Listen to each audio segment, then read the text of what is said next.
जय हिंद दोस्तों, मैं कुणाल आपका स्वागत करता हूं। ये हमारे आधुनिक इतिहास का सीरीज़ का 16वां वीडियो है और आज का टॉपिक है कंपनी के शासन में शिक्षा व्यवस्था।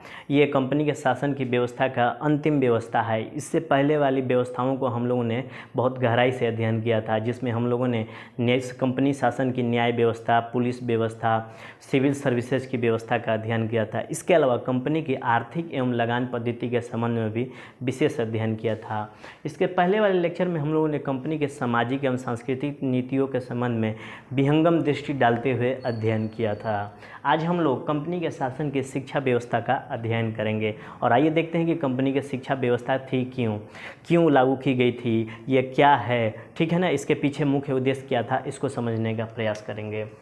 कंपनी के शासन में आधुनिक शिक्षा की बात करें तो यह शिक्षा हमारी परंपरागत शिक्षा से भिन्न थी। आज की जो शिक्षा है कंपनी की शिक्षा का स्वरूप लिए हुए है। शुरुआती 50 सालों के शासनकाल में ईस्ट इंडिया कंपनी ने कोई विशेष कदम नहीं उठाया। ये व्यापारी के रूप में काम करती रही। जब इसे राजनीतिक अधिकार प्राप्त हुआ तो शुरुआती 50 सालों में ये व्यापारिक रूप से काम करते रहा, लेकिन उसके बाद से इसने बहुत सारे सुधार किए, जिससे पिछले वाले अध्याय में हम लोगों ने देखा था कि सामाजिक और सांस्कृतिक सुधार किया और बहुत सारी बुराइयों का उन्मूलन भी किया।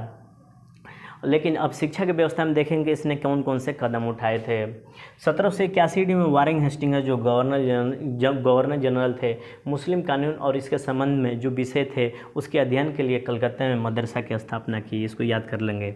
1791 में जोनाथन डंकन ने वाराणसी में संस्कृत कॉलेज की स्थापना की, जो कि हिंदू कानून और दर्शन का अध्ययन कराता है। इन सब का मुख्य उद्देश्य, इन सब के स्थापना का मुख्य उद्देश्य भारतीयों में शिक्षा प्रचार प्रसार नहीं करना था, न ही आधुनिक शिक्षा की नींव डालनी थी। इनका मुख्य उद्देश्य, इनका जो उद्देश्य था शुद्ध रूप से व्यावसायिक था। जैसे कि न्याय व्यवस्था के लिए भारतीयों की ज़रूरत थी, इसके लिए उनको ऐसे लोगों को तैयार करना था जो न्याय व्यवस्था में मदद कर सके, इसलिए इनकी स्थापना की गई थी। और भी देखते हैं कि जो कंपनी के शासन में जो आधुनिक शिक्षा थी वो 3 स्तंभों पर टिकी हुई थी, उसको समझते हैं।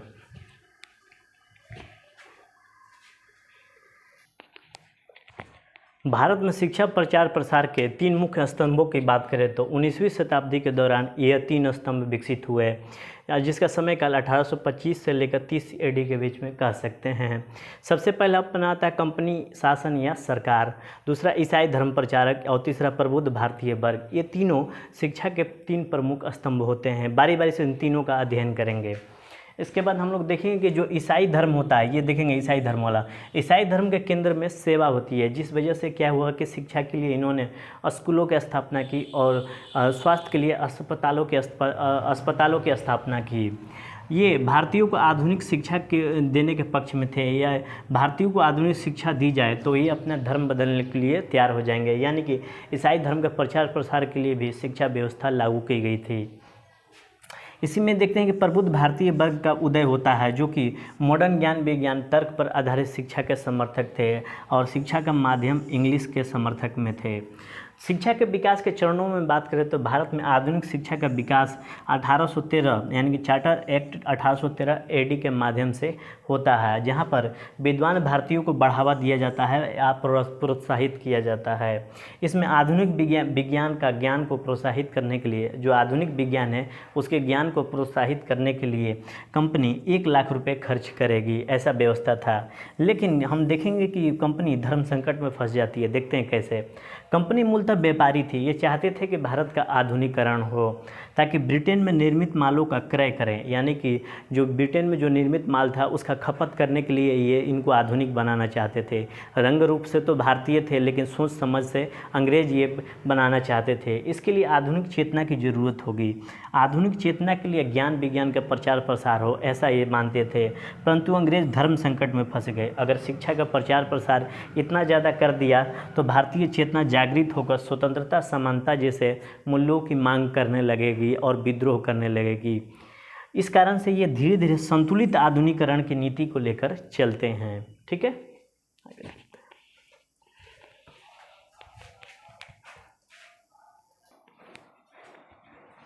कंपनी भारतीयों में आधुनिक शिक्षा के प्रचार प्रसार के पीछे उनका व्यावसायिक उद्देश्य था कि भारतीयों में आधुनिकता आ जाए, जिससे उनके सामान की खपत हो जाए। लेकिन ये आधुनिकता क्रमबद्ध लाए ताकि उनका विरोध भी ना हो सके। उनमें आधुनिकता भी आ जाए, यानी कि भारतीयों में आधुनिकता भी आ जाए, ये अपनी परंपराओं में जड़ों से जुड़े रहे और हमारे खिलाफ न खड़े हो, ऐसा ये आधुनिकता के पक्षधर थे।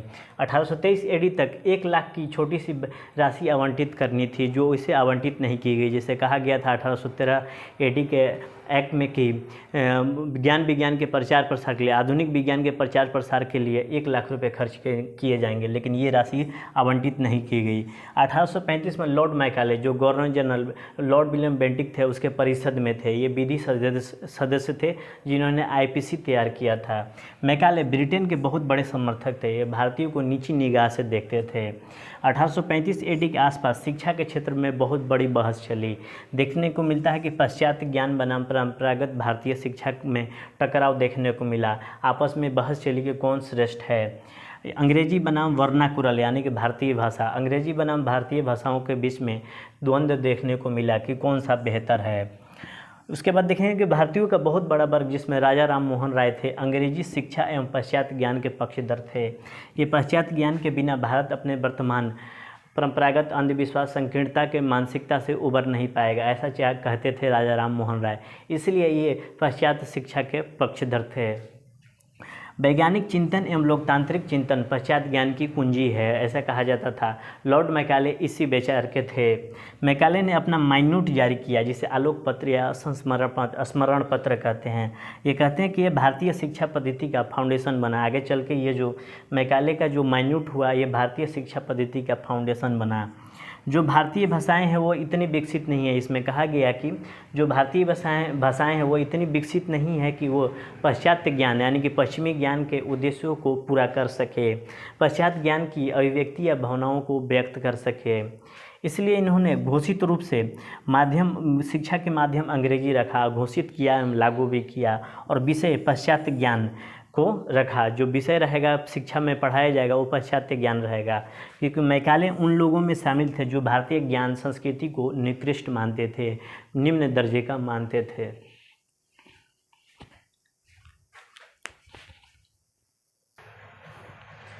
मैकाले के शिक्षा नीति के उद्देश्यों को देखें तो बारी बारी से हम लोग देखते हैं। अभी मैकाले की शिक्षा नीति से भारतीयों का ज्ञानवर्धन हुआ और भारतीयों का विकास भी हुआ।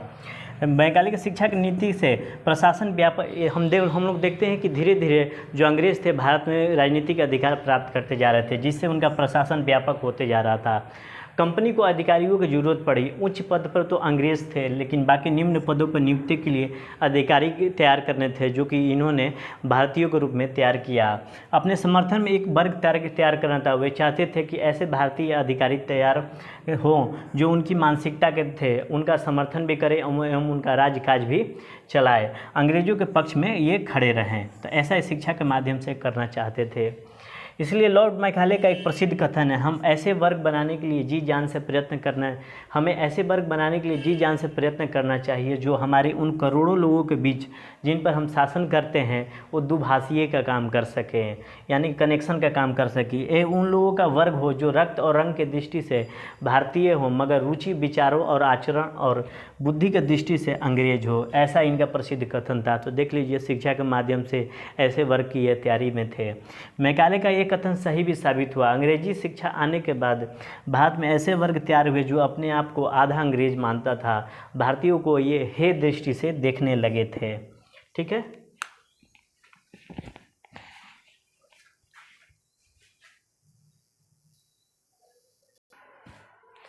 मैकाले के शिक्षा नीति में भाषा अंग्रेजी रखी गई, विषय को पाश्चात्य ज्ञान रखा गया, यानी कि जो विषय पढ़ाया जाएगा वो पाश्चात्य ज्ञान रखा जाएगा।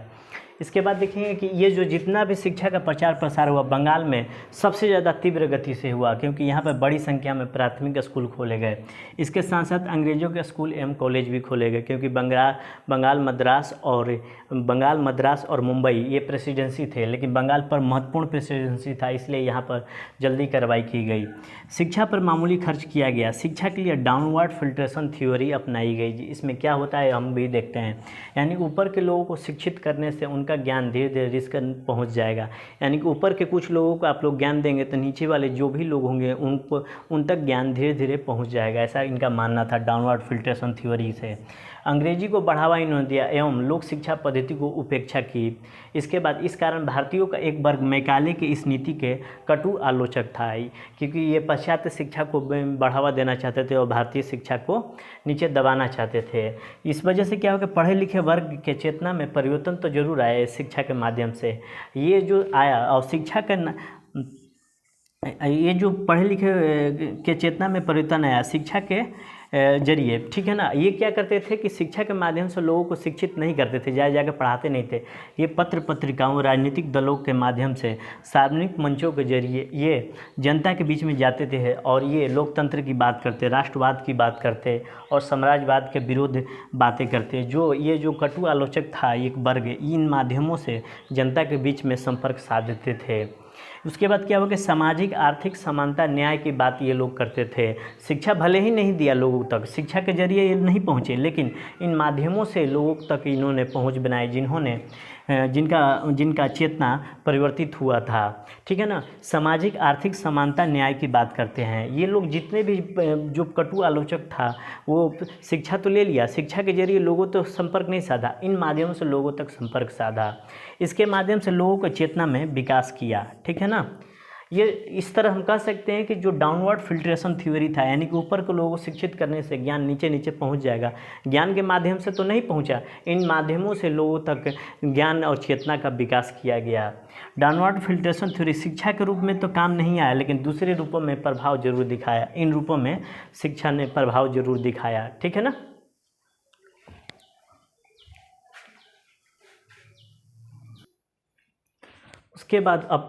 उसके बाद अपना अगला होता है चार्ल्स वुड डिस्पेच, जो कि 1854 एडी में आता है। ये बोर्ड ऑफ कंट्रोल के अध्यक्ष थे चार्ल्स वुड। ये भारत की भावी शिक्षा की योजना तैयार की इन्होंने।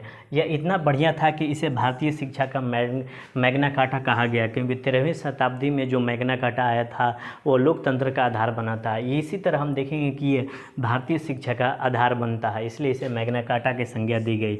इसमें सुझाव दिया गया है कि कंपनी सरकार जनसाधारण के शिक्षा का दायित्व ले, यानी कि सरकार शिक्षा का दायित्व ले जनसाधारण की। गाँव में देसी भाषाओं पर आधारित प्राथमिक पाठशालाओं का निर्माण किए जाए या खोले जाएं। तीसरा, भारतीय पाठशाला के ऊपर अंग्रेजी भाषा के स्कूल भी हो। चौथा, सभी प्रांतों में शिक्षा विभाग बने, इसकी निगरानी भी होगी। उसके बाद 1857 एडी में 3 एफिलिएटिंग यूनिवर्सिटी संबद्ध विश्वविद्यालय की स्थापना हुई। 3 प्रेसिडेंसियाँ थी, कलकत्ता, बम्बई, मद्रास। यहाँ पर कॉलेज और यूनिवर्सिटी की स्थापना की गई। सरकारी स्कूलों में धर्मनिरपेक्ष सेकुलर एजुकेशन दिया जाएगा, ऐसी व्यवस्था थी इसमें। और सरकारी स्कूलों का मुख्य उद्देश्य पाश्चात्य शिक्षा का प्रचार प्रसार करना था। तो ये रहा अपना चार्ल्स वुड डिस्पेच, जिसका प्रभाव आज भी हमें दिखाई देता है।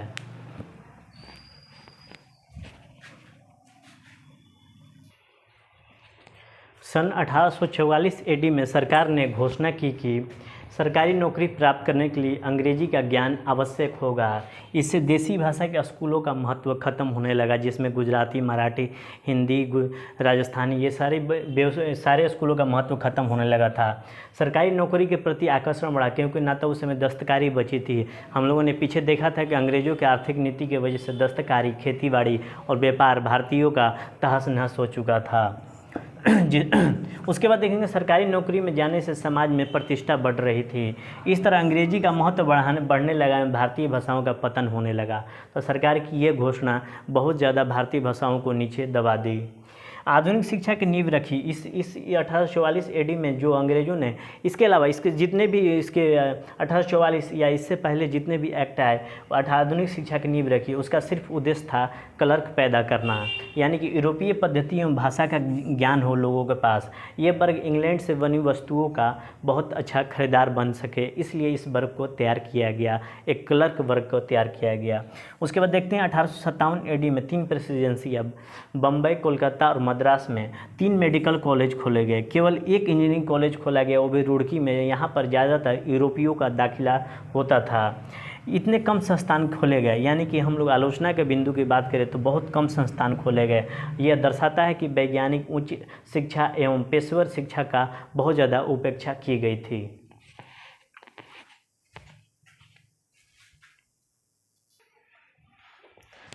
कंपनी की जो शिक्षा व्यवस्था थी उसकी आलोचना या समीक्षा करें तो हम पाते हैं कि देसी शिक्षा समाप्त हो गई, जिसके रूप में हम देखेंगे कि देसी भाषाएं जो शैक्षणिक रूप से भी समाप्त हो गई, ठीक है ना, शैक्षणिक रूप से समाप्त होती चली गई।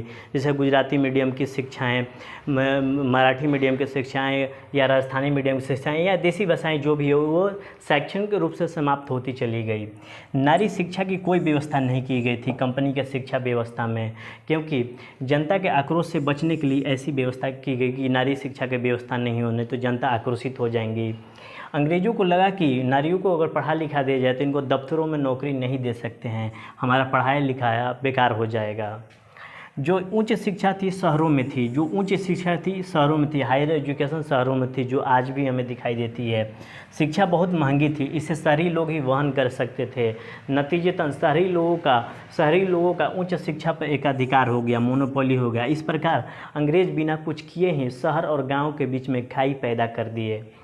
तकनीकी और वैज्ञानिक शिक्षा का घोर उपेक्षा किया गया, क्योंकि बहुत ही कम संस्थान स्थापित किए गए उच्च शिक्षा और तकनीकी और वैज्ञानिक शिक्षा का। वित्तीय सहायता जो शिक्षा पर खर्च करनी थी वो बहुत ही कम थी।